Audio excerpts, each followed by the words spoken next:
Hi guys, it's Matt again. So yesterday I did a video update on Theory of Ruins and played you through some of the guitars and things. And I also let you know that I was a little bit disappointed in my own vocals, and I'd done a right rubbish vocal session. I was a little bit down about that. This morning I woke up, I did a warm-up, nice long warm-up, some scales and exercises and all that kind of stuff that I normally do, and I did yesterday as well, and started singing it, and it started coming out a lot better. So either I just had a really rough day yesterday for some reason, or it might be that where I've been practicing it, I'm getting better at it. So either way, I'm feeling a lot happier about it today.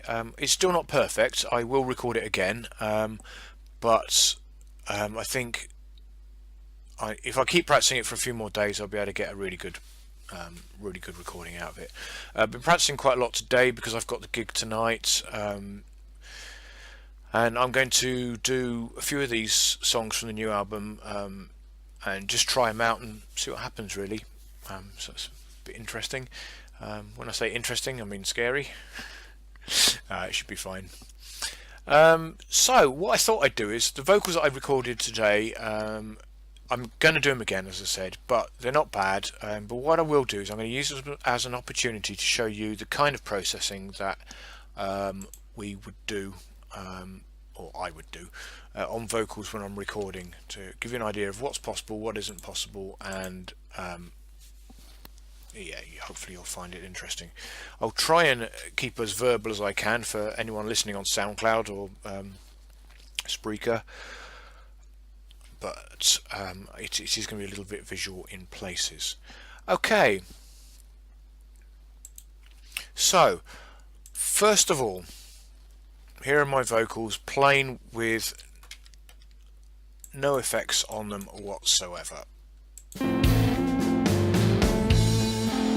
Have you ever heard the theory of ruin? And let's do it without the instrumentation. Have you ever heard the theory of ruins? Okay, so the first thing that I do is I have something called a gain stage, and all this is your plugins and everything are designed to run with an input at a certain volume. So when someone says gain, they just mean volume. So the kind of sweet spot is around about minus 18 decibels, dB. Okay, so I'm going to set this level meter here at minus 18. So if I'm hitting minus 18, the needle should be on about 0. I got this tip from the Recording Revolution, Graham Cochran. Okay, so basically, with the signal just flat coming in, let's have a look at the needles. Have you ever heard the theory of ruin? So that part there is there or thereabouts actually. Let's go to a bit of a louder part maybe. Flames, what will I leave behind? So on average it's about there. So if I'd found that I was consistently at minus 10 dB, I would add 10 dB of gain with this control here to get the volume up to the amount that is roughly, which is good for the plugins to work with. But actually I've now got my gain tweaked on my audio interface at roughly the right volume, so that's actually nothing really needs doing on there. So that's good news, but it's always good to check, always good to check. The second thing is we'd like a little bit of EQ on there, and you'll see on the EQ that it drops off at the bottom end, and the reason for that is I don't really sing that low in the audio spectrum, and there's no point having that extra information that's being picked up by the microphone in there, which could be used for something else. And similarly at the very top end, there's nothing that you really want to hear in my voice above that either, so you might as well free that up. So the other thing I've got is a couple of little let's just take those little bumps out. Okay, I've just got a little bit of a treble shelf on there, so to bring up the high bits of the sound. So if I just play with that and then I bring that in as we go along. Have you ever heard the theory of ruins? A design for more than life, extending past the fall. Okay, so that makes a little bit of difference. Sounds nice. The other thing I'm going to do is I'm going to do what's called a sweep. I'm going to make a very narrow spike in the EQ at a low frequency, and I'm going to play through and I'm going to sweep that frequency across to see if I can find any parts of it that sound nasty. Have you ever heard the theory of ruins? A design for more than life. So can you hear that ringing? So that is at 388 hertz apparently. There's kind of a ringing sound there. So I don't really want to hear that. You can't really hear it particularly much when you listen to the whole thing. But it is there and it will improve if we take it down. So if I take that down by say -5 dB, so we've just got a little gap in that EQ there, a little dip. And it should sound a little bit better now we've done that. So I found a couple of these little dips,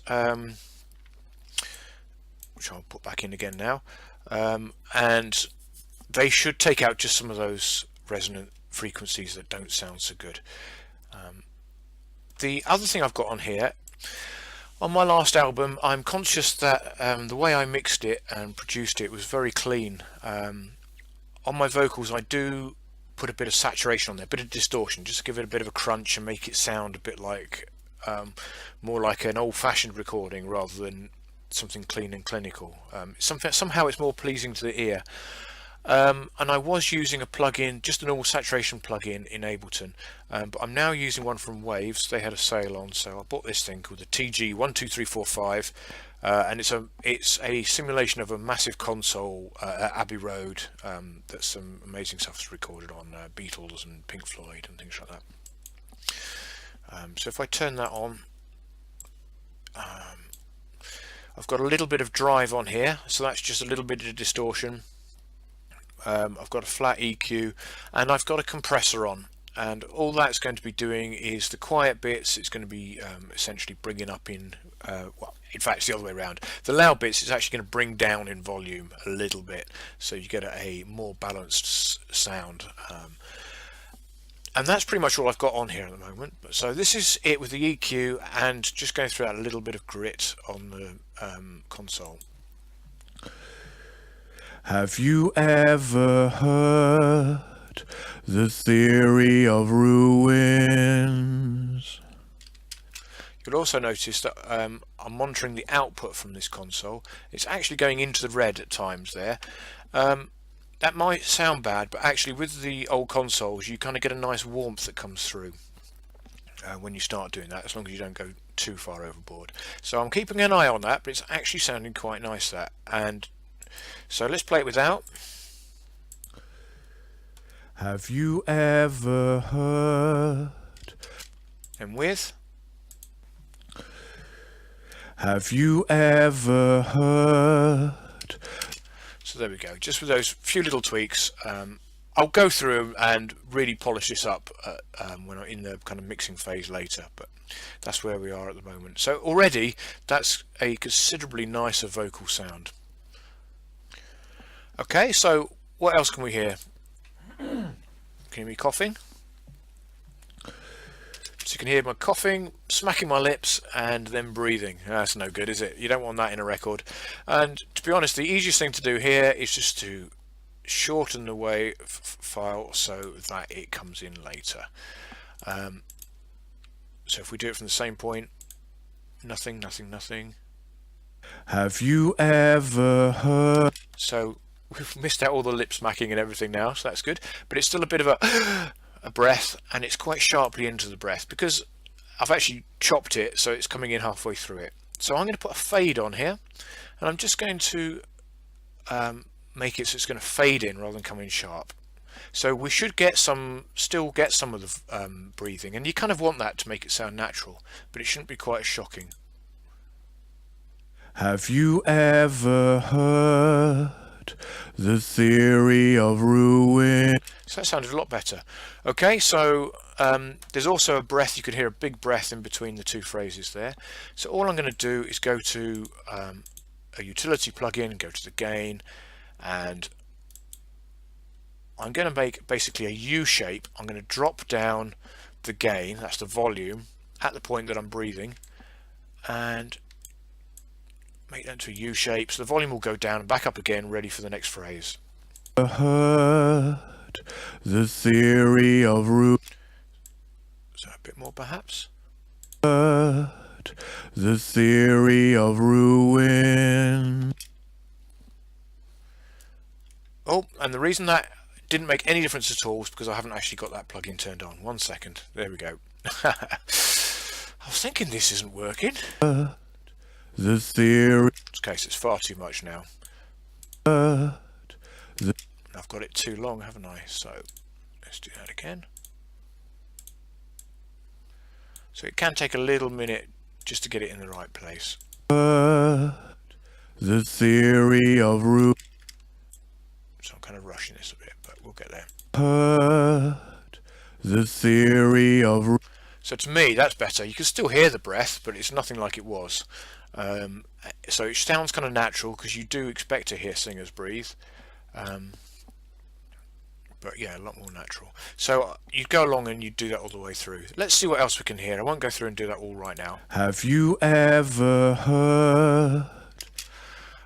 You could argue that isn't quite in tune. Have you Have you ever? that's flat, isn't it? Just a little bit, but let's use it as a demonstration of what we can do. I'm going to copy that entire track there, and I'm going to put a Melodyne plugin. There are all sorts of different ways of doing this, but I use Melodyne. Copy it onto there, and again, I'm just doing a tiny little bit of this to demonstrate. I'm going to transfer the vocal into it. Have you ever heard the theory of ruins? I'll stop it there just so we can see.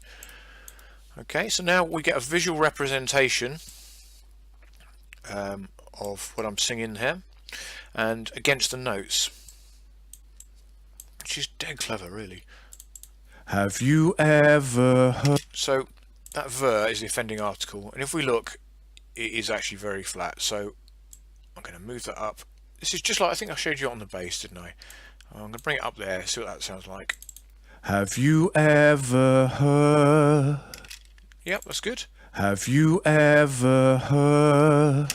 Now, to me, this isn't auto-tune like Cher. It also isn't auto-tune to get vocals which are just awful sounding right. This is just to make a tiny tweak here and there, just to put a bit of polish on it, because you don't want to distract the listener with something that's out. I generally don't put it bang on, and I only touch a couple of notes here or there. Otherwise, I'd need to record that entire phrase again, and if I did, it might not be at the same. Quite often when you do two lots of recording, they just don't sound the same. They don't sound like you're in the same room or using the same equipment, or it's the same person even sometimes. So it's good to keep, if you've got a really nice recording, and you know that's phrased quite nicely and the timing's good, to me I think it's worth just tweaking a note here or there. Some people would have a philosophical difference about that, I think, but I'm happy with that. I personally wouldn't want to be auto-tuning every single note so it was all perfect. That certainly isn't it, but I do want to take away any distractions for the listener. Okay, so Have you ever heard the theory of ruins? and to be honest, that sounds good. That last bit there, as you can see, it kind of drops down at the end. You could fix that, but is it really broken? No, I don't think it is. I think it's just my voice, and actually the whole point about voices, they all sound different, they all have their own little imperfections, and you want to keep that. You want to keep that character. Yeah, I mean, just look at Tom Waits. So that's the kind of things we can do on there. Okay, so what else we've got? So this is the chorus that I was struggling with yesterday. The days of kings have long since ended. The heart that fed beside a broken mocking hand. This is the bit. Look upon my works, you mighty, and despair. Two legs of stone standing in the sand.